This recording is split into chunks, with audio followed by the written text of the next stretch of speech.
She was 20 years old, and her family had cast her out with a worn bill worth $20 and the clothes on her back. She had no plan and nowhere to go, just a small, polished stone in her pocket and a story her grandfather once told her about a wagon train swallowed by the Mojave Sand 90 years before. With that story as her only map, she walked into the desert to find what the manifest had left off the record.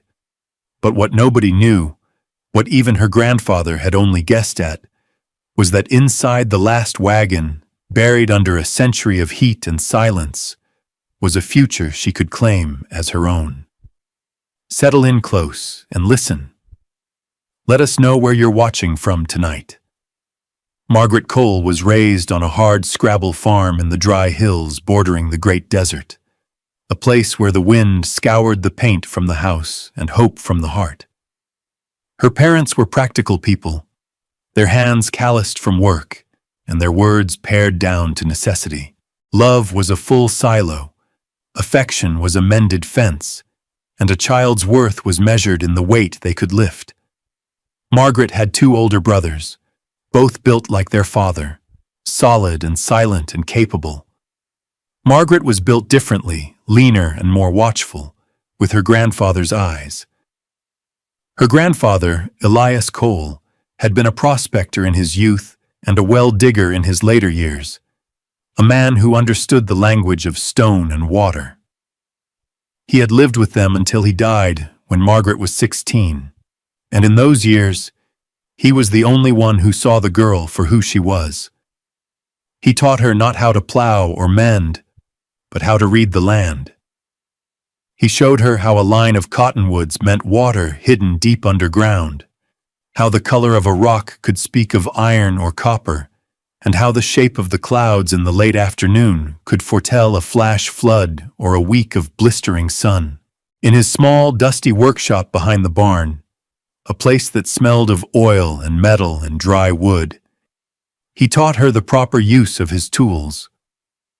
He showed her how to sharpen a knife on a whetstone until it could shave a hair from her arm, how to set a rivet, and how to splice a rope so it was stronger than before it was broken.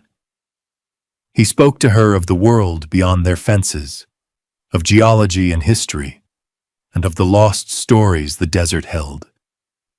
His greatest treasure was a heavy wooden chest filled with maps, geological surveys, and newspaper clippings yellowed with age.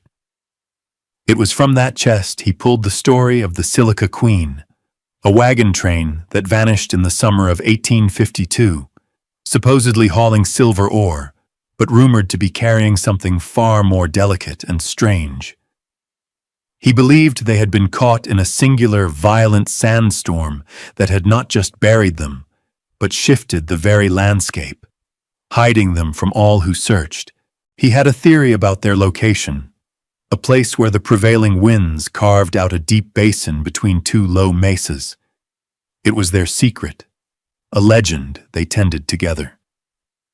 The day before he died, he gave her a small gray stone he had cut in half and polished.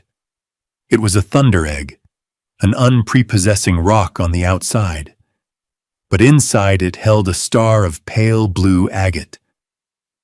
Don't ever let anyone tell you what something is worth just by looking at the outside, he had told her, his voice a dry rasp. That stone was the only object she owned that had been given to her out of pure affection, and she carried it in her pocket always. After his death, the workshop was cleared out. His maps burned for kindling, and Margaret became just another pair of hands, her unique skills seen as useless eccentricities. The end of her life on the farm came not with a shout, but with the quiet scratch of a pen on paper. The drought had taken the last of the crop, and her father, a man hollowed out by failure, had sold the last productive parcel of their land to a cattleman from the east. The deal was done at the kitchen table, the same table where they had eaten their spare meals in silence for 20 years. Her father counted out a few bills, separating them into small piles. He had made arrangements for her brothers to work for the new owner, their strength being a commodity he could bargain with. For Margaret, there was no arrangement. The cattleman had his own family, his own workers. There was no place for her. Her father slid a single $20 bill across the worn wood of the table. His eyes did not meet hers. They were fixed on some distant point out the window, a place she could not see. "This is what's left for you," he said. The words were not cruel, not kind, just a statement of fact, as final as a field report. There was nothing more to say. She did not cry or plead. An argument would have been as pointless as yelling at the wind. She simply nodded, picked up the bill, and went to the small room she had always shared with the scent of drying herbs and the sound of the wind under the eaves. She packed her life into a small canvas satchel. It did not take long. She took the knife her grandfather had taught her to care for, its blade gleaming and sharp. She took the whetstone, the tin cup he had given her, a coil of good rope, and a sturdy water skin. She folded her spare shirt and trousers. At the very bottom, wrapped in a piece of soft flannel, she placed the thunder egg. She walked out of the house without looking back. Her mother was at the stove, her back to the room. Her father was still at the table, staring at the grain of the wood. Her brothers were in the barn, their voices a low murmur. No one said goodbye. She walked down the long dirt track that led away from the farm, the place that had been her whole world, and did not stop until the house was just a speck against the brown hills.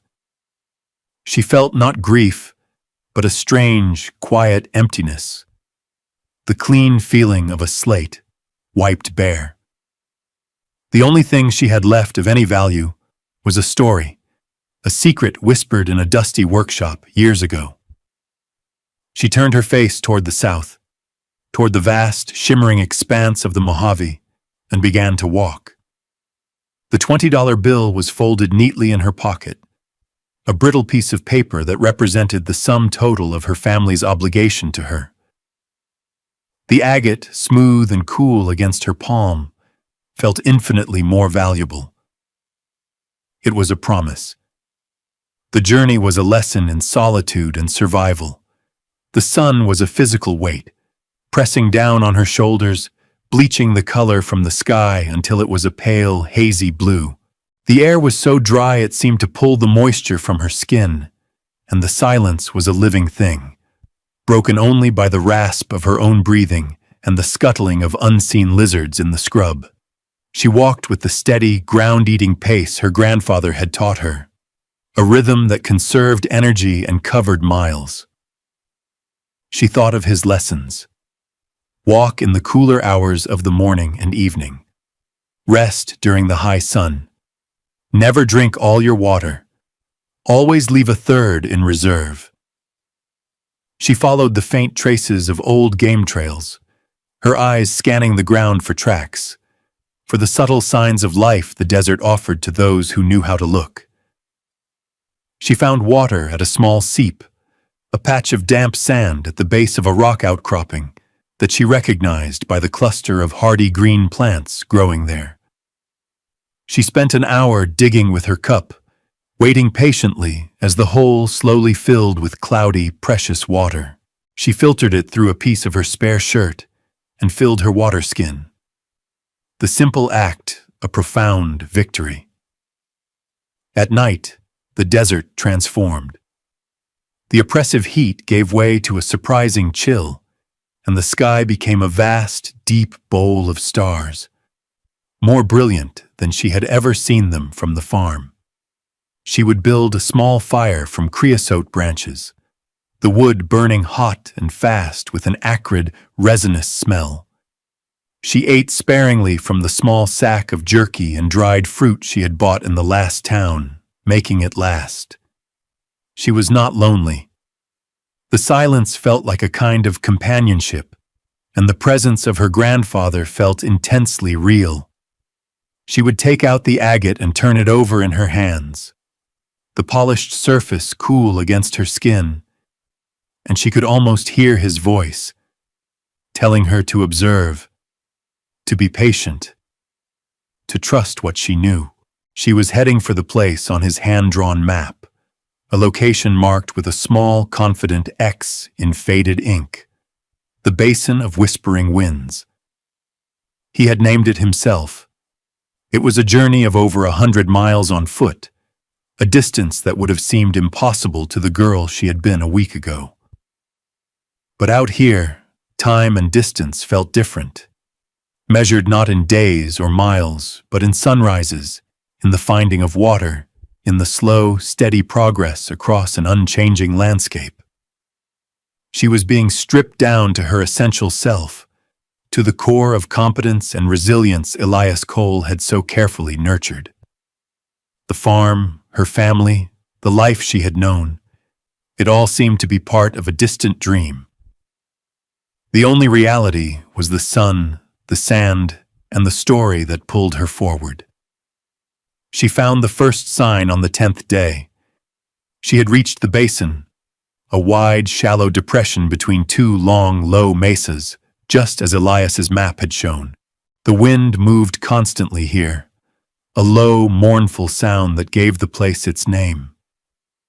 For a day she saw nothing but sand and rock.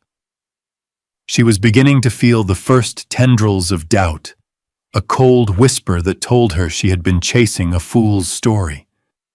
But her grandfather's voice was stronger. Look for what is out of place. And then she saw it. Not a wagon, but a sliver of dark wood, weathered to the color of bone, protruding from the crest of a dune. It was unnaturally straight, its grain running contrary to the patterns of the desert. Her heart, which had been beating with a slow, steady rhythm, gave a single, hard thump. She scrambled up the dune, the loose sand sliding away under her boots. It was wood, all right. Hardwood. Oak. She began to dig with her bare hands, the sand hot against her skin. The piece of wood grew, widening into the curved top of a wagon wheel's fellow. Below it she uncovered a rusted iron tire, pitted and scaled, but still intact. It was real. The story was real. She worked for the rest of the day, fueled by a surge of adrenaline that pushed back her exhaustion. The single wheel led to an axle, and the axle led to the ghost of a wagon bed, its planks scoured and bleached by 90 years of sun and sand. Most of it was empty, a hollow rib cage filled with drifted sand. By sunset, she had uncovered the remains of 3 wagons, all in a similar state of decay, their canvas covers long since disintegrated, their contents reclaimed by the desert. There was nothing of value here, nothing but brittle wood and rusted iron. Discouraged, she made her camp in the lee of the largest wagon, a meager shelter against the persistent wind. As she sat chewing on her last piece of jerky, she looked out across the basin. The setting sun cast long purple shadows, and in the changing light, she saw something she had missed before. The line of wagons did not end where she had stopped digging. Further on, a larger mound rose from the desert floor, its shape subtly different from the natural dunes surrounding it. It was steeper, more consolidated. She realized that the lead wagons had been exposed to the worst of the elements, but those at the rear of the train might have been more protected, buried deeper by the initial storm. Hope, tenacious and bright, flared again in her chest. She had not yet acquired the heart of the discovery, only its weathered shell. The real prize, if there was one, lay beneath that deeper sand. The next morning, she would start again, not just with her hands, but with a plan, and with the scavenged tools of the dead. She had found their graveyard. Now she would learn its secrets. The work of excavation was a brutal, painstaking process. Margaret rose before the sun, the air cool and still, and began her assault on the large mound. She had scavenged a broken shovel blade and a heavy iron pry bar from the wreckage of the first wagons, crude tools that nonetheless felt like a gift. She worked with a methodical rhythm, the way her grandfather had taught her to approach any large task. Break it down into smaller, manageable parts. She focused on one section, digging away the top layer of loose sand, then attacking the harder, compacted sand beneath. The sun climbed, and the heat intensified, reflecting off the pale sand until the air shimmered. Sweat soaked her shirt and trickled down her face, leaving salty tracks in the dust on her skin. Her muscles ached, a deep, burning protest in her back and shoulders. But she did not stop.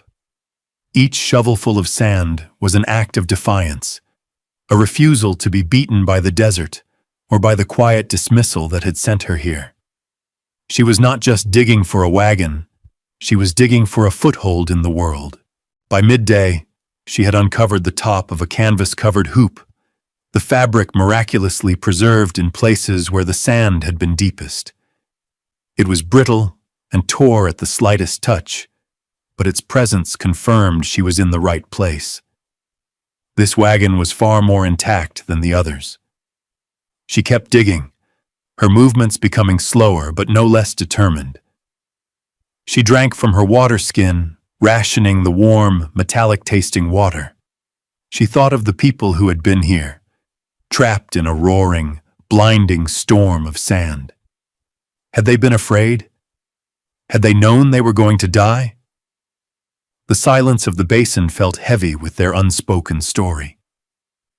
As the afternoon wore on, she finally cleared enough sand to reveal the rear of the wagon. It was a heavy freight wagon, built of thick oak, its tailgate secured with a heavy iron latch. The wood was silver gray and splintered, but it was solid. The latch was rusted shut. She wedged the pry bar into the seam and put her full weight on it. The metal groaned in protest, a sound that seemed to tear the silence. With a final, wrenching shriek of metal on metal, the latch gave way. The tailgate sagged open, spilling a cascade of fine sand onto the ground. She peered into the darkness within, her breath catching in her throat. The air that drifted out was hot and dry, smelling of ancient dust and something else, something faint and chemical. The interior was not empty. It was filled with wooden crates, neatly stacked and braced against the wagon's sides. They were covered in a thick blanket of dust, but they were whole. She had found it. The cargo the manifest had never mentioned. She used the pry bar to force the lid of the nearest crate. The nails screeched as they pulled free from the dry wood. She lifted the lid and looked inside. Her first feeling was one of confusion, then disappointment. The crate was packed with straw, and nestled within it were not silver bars or valuable goods, but pieces of glass. Thick, curved pieces of glass, some as large as dinner plates, others smaller and more complex. Lenses. The next crate held more of the same, along with prisms and brass fittings of intricate design. The entire wagon was filled with the components of some massive optical instrument.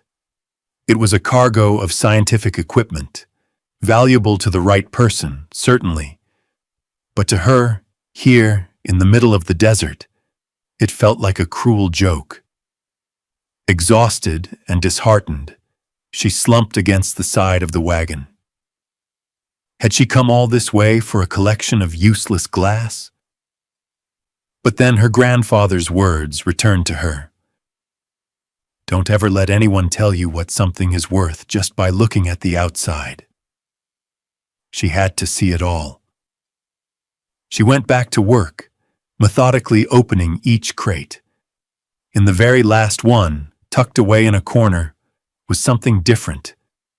It was a small, heavy box, about the size of a loaf of bread, bound with iron straps and lined with lead.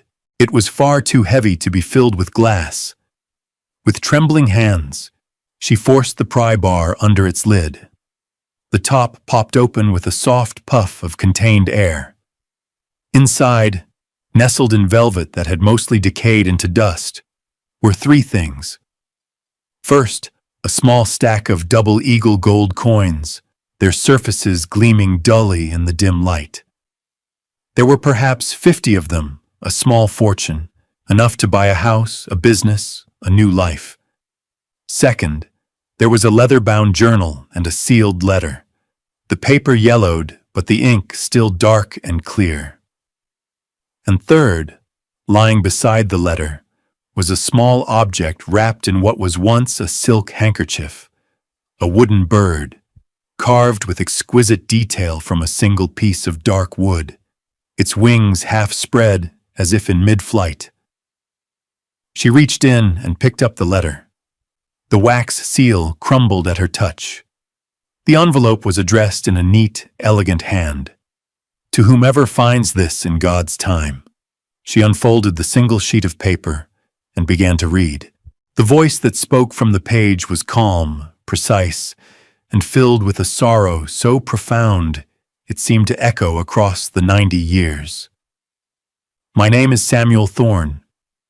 I was, until this storm, an optician and lens grinder from Boston. The date is August 14th, 1852. If you are reading this, then my journey, and the journey of those with me, has ended here. The letter went on to explain the cargo. The lenses and instruments were for a new astronomical observatory to be built on a mountain east of San Francisco, a project that had been his life's work. He wrote of his belief in science, in the power of looking at the heavens to understand one's place in the universe. Then the tone of the letter shifted, becoming more personal. I undertook this journey alone. My wife, Eleanor, and our daughter, Lily, were meant to travel with me. They were taken by the cholera in St. Louis.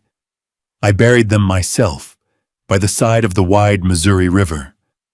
I am a man of science, but my heart is an empty vessel. This observatory was to be their legacy, a way of looking up, of seeing beyond the grief of this world. He described the sandstorm, how it had come upon them without warning, a solid wall of yellow dust that blotted out the sun and choked the air. He knew they were lost, their animals dying, their water gone. He was writing this by the last light of a flickering lantern inside the wagon. I leave what little wealth I have in this box. Use it to build something good. The journal contains my notes, my designs. Perhaps they will be of use to someone. The small bird was a gift I carved for my Lily. She never saw it. Perhaps you can give it a home. Do not mourn for us. We were simply people who tried to carry a fragile thing across a harsh land. I have no fear. I will see my Eleanor and my Lily soon. I only hope that the sky above you is clear. He had signed it simply, Samuel Thorne, Stargazer. Margaret sat in the sand, the letter in her hand, and for the first time since leaving the farm, she wept. She cried for Samuel Thorne and his lost family, for a man who faced his end with such quiet dignity, and she cried for the profound, impossible kindness of a stranger, a hidden benefactor who had reached across a gulf of 90 years to give her a future. The gold was a tool, the journal was a legacy, but the small wooden bird was a connection, a piece of a stranger's love that she now held in her own hands. The discovery changed everything.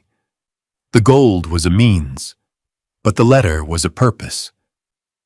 Margaret knew she could not abandon Samuel Thorne's legacy in the desert.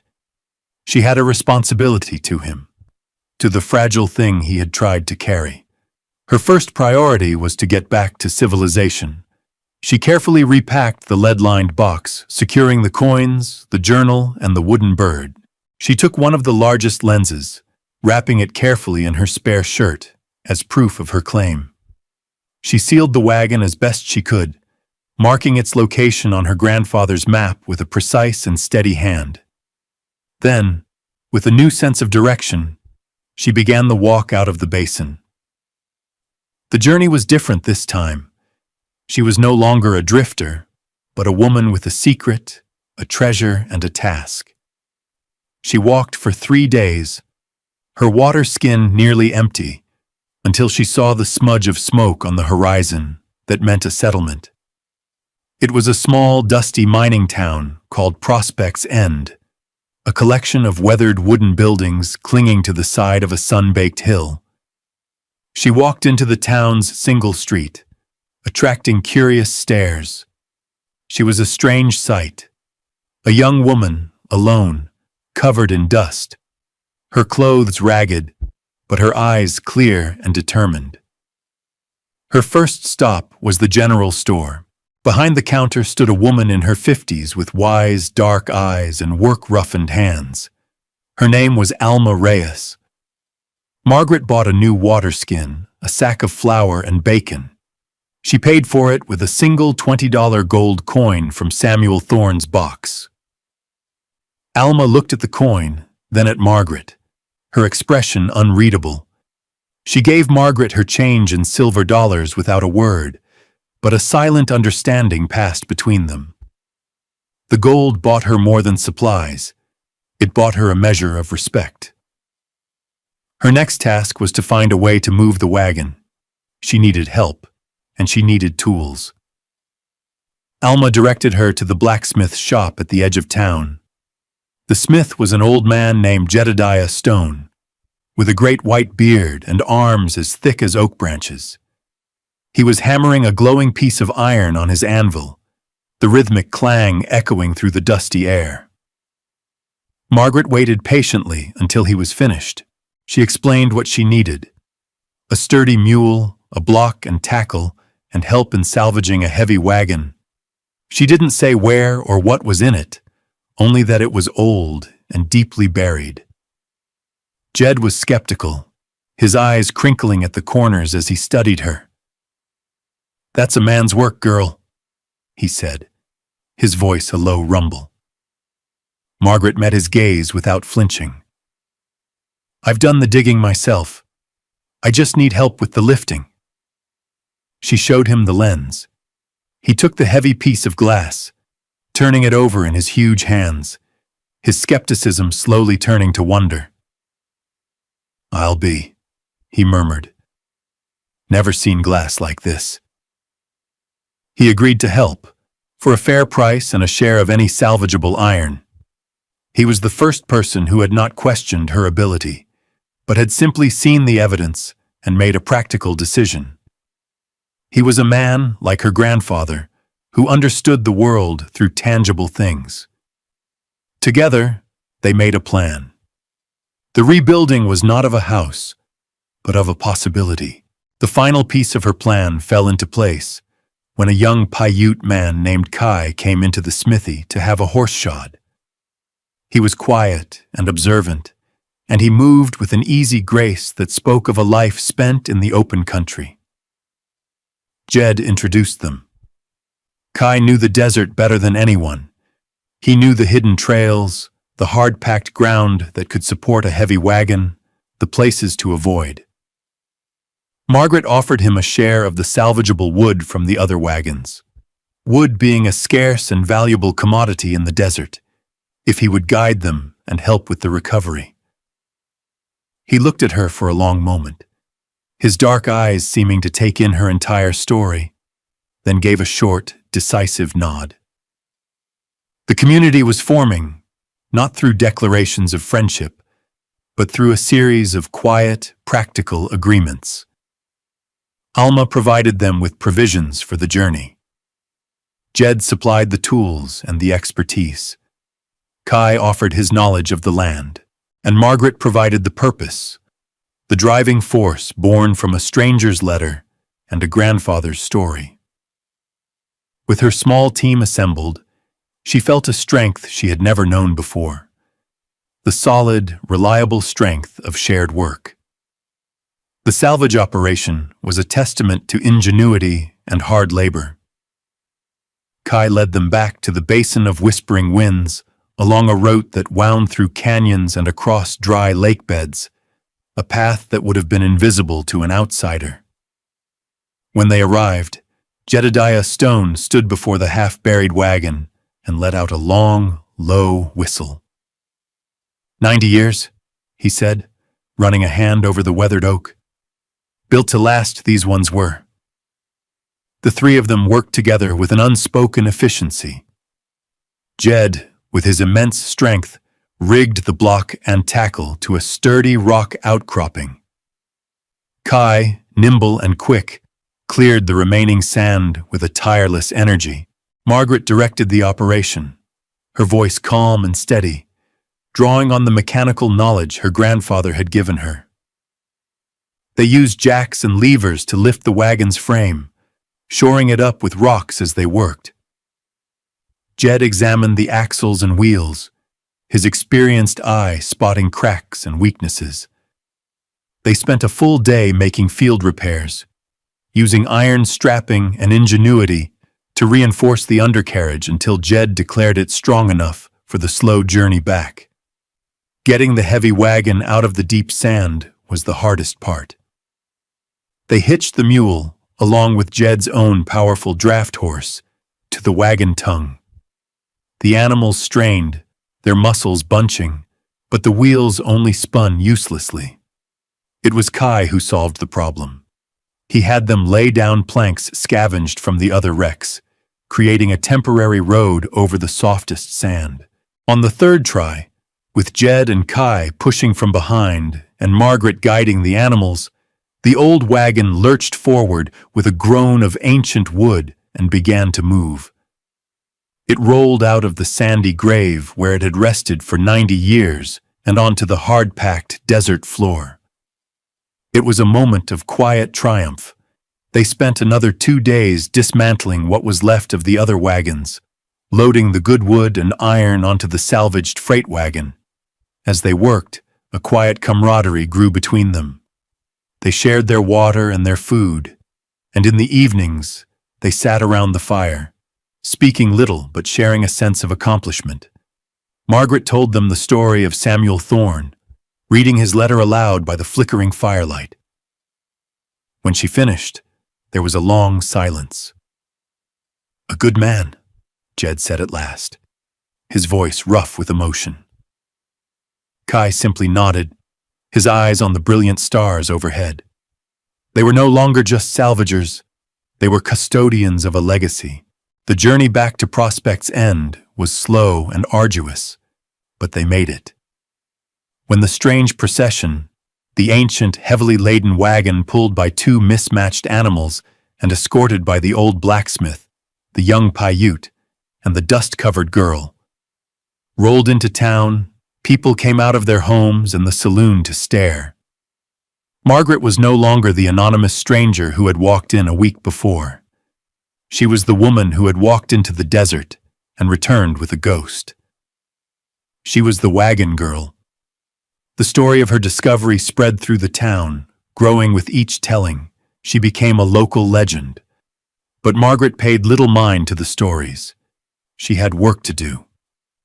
With a portion of Samuel Thorne's gold, she made Jed an offer to buy his blacksmith shop.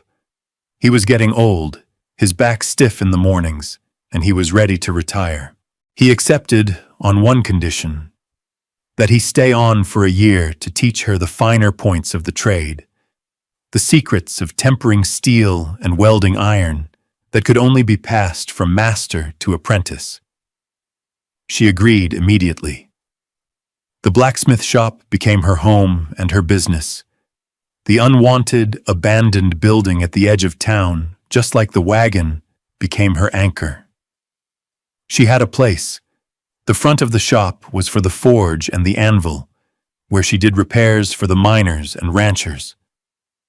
But in the back, she built clean, sturdy pine shelves.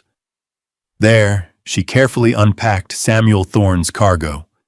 She cleaned each lens, each prism, each brass instrument, her hands gentle and precise. The glass, once a source of disappointment, now felt like the most precious treasure of all. People knew her name. Alma would bring her a hot meal in the evenings, refusing payment. Kai would stop by on his way through town, bringing news from the desert or a piece of unusually beautiful wood for her to admire. She had found more than a wagon. She had found a community. Small rituals began to form. The smell of coal smoke from the forge in the cool morning air. The shared cup of coffee with Jed.